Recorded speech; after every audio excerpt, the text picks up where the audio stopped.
Hello student, welcome to accounts point Sunita Rani. तो बेटा आज मैं आपकी परेशानी का सलूशन लेके आई हूँ, क्योंकि आपको जो सबसे ज़्यादा चीज़ इस समय परेशान कर रही है वो ये है कि हम अकाउंटेंसी की स्टडी कैसे करें।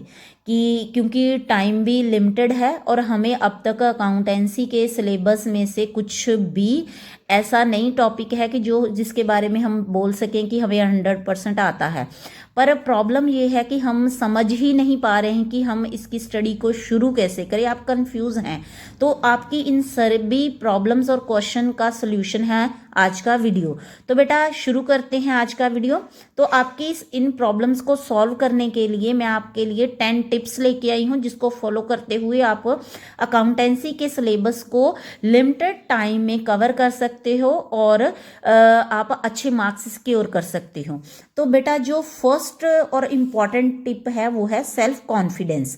तो इसके लिए पहले अपने आप को तैयार करना होगा, अपने आप को में सेल्फ कॉन्फिडेंस भरना होगा कि हाँ मैं ये काम कर सकती हूँ या कर सकता हूँ। तो इसके लिए ज़रूरी है बेटा मेडिटेशन। आप डेली सुबह उठ के थोड़ा सा मेडिटेशन करो और भगवान से ये प्रार्थना करो कि मैं जो भी करना चाहता हूँ उसके लिए मुझे हिम्मत मिले। और आप देखना कि अगर आप लगातार ऐसे कर रहे हो तो आपको एक शक्ति सी महसूस होगी, सेल्फ कॉन्फिडेंस आपके अंदर बनेगा और आप उसके लिए अपने आप को तैयार कर पाओगे। तो सेल्फ कॉन्फिडेंस के लिए जो है वो आपके लिए बहुत ज़्यादा ज़रूरी है कि आप कोई अपने लिए डिटर्मिनेशन फिक्स करो कि हाँ मुझे ये काम करना ही करना है। तो बेटा जो दूसरा इम्पॉर्टेंट टिप है वो है कंसिस्टेंसी। तो कंसिस्टेंसी के लिए कि रेगुलर हमें पढ़ना है, रेगुलर हमें अकाउंटेंसी को टाइम देना ही देना है। तो उसके लिए आप क्या कर सकते हो? तो उसके लिए बच्चे आपको टाइम टेबल बनाना होगा। आप अपने लिए टाइम टेबल फिक्स करो, सभी सब्जेक्ट्स को के लिए टाइम टेबल फिक्स करो। जरूर नहीं है कि अकाउंटेंसी को ही देना है, सभी सब्जेक्ट्स को आपको टाइम देना है। पर अकाउंटेंसी के लिए आपको कंपैरेटिवली थोड़ा ज़्यादा टाइम जो है वो आपको स्पेंड करना होगा, क्योंकि अब आपके पास लिमिटेड टाइम है और ये न्यूमेरिकल और प्रैक्टिकल सब्जेक्ट होने की वजह से आपको इसके लिए प्रैक्टिस की भी ज़रूरत है। तो बेटा जो थर्ड है इम्पॉर्टेंट पॉइंट वो ये है मेमोराइजिंग। जो भी टॉपिक आप डेली पढ़ रहे हो वो आपको याद रहे और याद करने के बाद इसको आप रिविज़न के टाइम पे भी यूज़ कर सको। इसके लिए ज़रूरी है कि आप नोट्स प्रिपेयर करो। अगर आप नोट्स प्रिपेयर करने की आदत डालते हो तो आपको जो जितना भी आपने पढ़ा है वो आपको याद रहता है और 90% तक वो पढ़ा हुआ आपको याद रहेगा। और अगर 10% भूल भी गया है तो आप उन नोट्स को देख के दोबारा रिवाइज कर सकते हो। तो बेटा दूसरा इसके बाद जो हमारा फोर्थ पॉइंट है वो है समरी। जितना भी आपने पढ़ा है चैप्टर को उसकी सभी की समरी आपको जो है वो पता होनी चाहिए कि इंडिविजुअली टॉपिक के बारे में भी आपको पता होना चाहिए। और जब आप उसको कंबाइन करते हो और एक बड़ा न्यूमेरिकल सॉल्व करने की कोशिश करते हो उन छोटे छोटे पॉइंट्स को ऐड करके कंबाइन करके, तो आपको वो चीज़ सारी याद होनी चाहिए। तो इसीलिए सभी ट्रीटमेंट्स की समरी भी अपने माइंड में आपको सेट करनी होगी। और इसके साथ साथ जितने भी क्रिटिकल और डिफ़िकल्ट टॉपिक्स हैं उसके लिए भी आपको नोट्स बनाने हैं और उससे रिलेटेड जो न्यूमेरिकल है वो सॉल्व करने हैं। और उन ट्रीटमेंट्स को सॉल्व करने के बाद उनको रिकॉल भी करके देखना है अपने माइंड में, घूमते हुए वॉक करते हुए। जब भी आप रेस्ट लेते हो उस रेस्ट के टाइम पे थोड़ा सा आपको उनको रिकॉल करके देखना है क्या मुझे याद है कि ये जो टिपिकल पॉइंट थे, ये जो क्रिटिकल टॉपिक है उनको मैंने कैसे सॉल्व किया है। तो इन सभी चीज़ों के लिए उन क्रिटिकल टॉपिक्स को मतलब अटेंशन देनी जरूरी है। ये नहीं है कि उनको इग्नोर कर देना। अगर इग्नोर करोगे तो वो आपके लिए टिपिकल ही बने रहेंगे। अगर आप उनको ध्यान देते हो, उनको अटेंशन देते हो, तो वो आपके लिए सिंपल हो जाएंगे। और इसके बाद सॉल्व डेंजरस लुकिंग न्यूमेरिकल्स। अब आप बोलोगे डेंजरस लुकिंग न्यूमेरिकल्स क्या होते हैं? ये आपकी फीलिंग्स हैं जो मैं शो कर रही हूँ यहाँ पे, कि जब भी आप कई बार किसी न्यूमेरिकल को देखते हो तो आपको लगता है पता नहीं इसमें क्या है, पर उसको सॉल्व करने का डेयर दिखाओ, हिम्मत दिखाओ और उनको पढ़ो, उसको शुरू करो सॉल्व करना। जब आप एक बार ऐसे किसी न्यूमेरिकल को सॉल्व कर लेते हो तो आपको समझ नहीं है कि आप में कितना कॉन्फिडेंस आएगा। और उन न्यूमेरिकल्स को जब आप सॉल्व करो तो उनको कोशिश करो कि उन न्यूमेरिकल्स को आप किसी ऐसी जगह पे नोट करो ताकि जब भी आपको क्विक रिवीजन की ज़रूरत पड़े तो आप उन न्यूमेरिकल्स को दोबारा देख सको।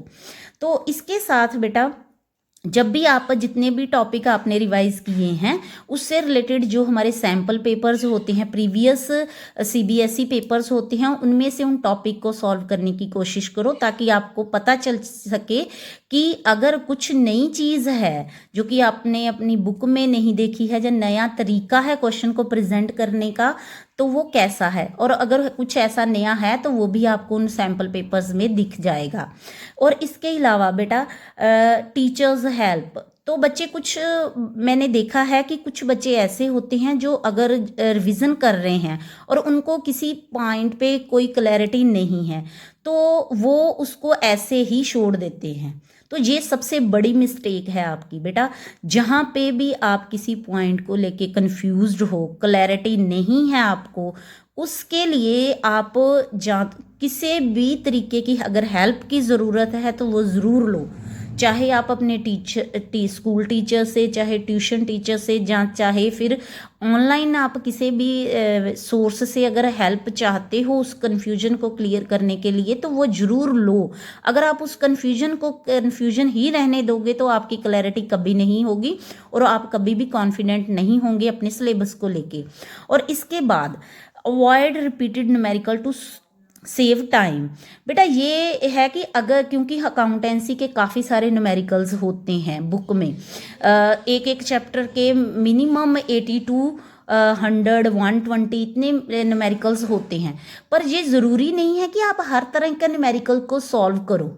जब आप किसी कंसेप्ट की क्लैरिटी करते हो और उससे रिलेटेड न्यूमेरिकल सॉल्व करने शुरू कर देते हो तो जो सेम टाइप ऑफ न्यूमेरिकल्स होते हैं उनको अवॉइड करो टू सेव द टाइम, ताकि आपका अगर आपको क्वेश्चन पढ़ने पे समझ आ रहा है, आपको पता चल रहा है इसमें क्या करना है, तो उसको दोबारा सॉल्व करने की ज़रूरत नहीं है।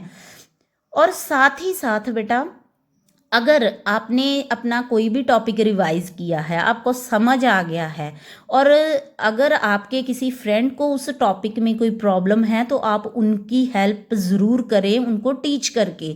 इससे क्या फ़ायदा होगा आपको, क्योंकि आप तो सोचो कि अभी तो मैं खुद पढ़ रहा हूँ, मुझे कॉन्फिडेंस नहीं है तो मैं किसी को क्या पढ़ा सकता हूँ। बच्चे नहीं, ये अगर आप ऐसा सोचते हो तो ये रॉन्ग है। फ़ायदा ये होगा कि जो टॉपिक आपने पढ़ा है जब आप अपने फ्रेंड को उस टॉपिक को समझाओगे तो समझाते वक्त शायद वो भी आपसे कुछ ऐसी बातें करे जिसके बारे में आपको नहीं पता है।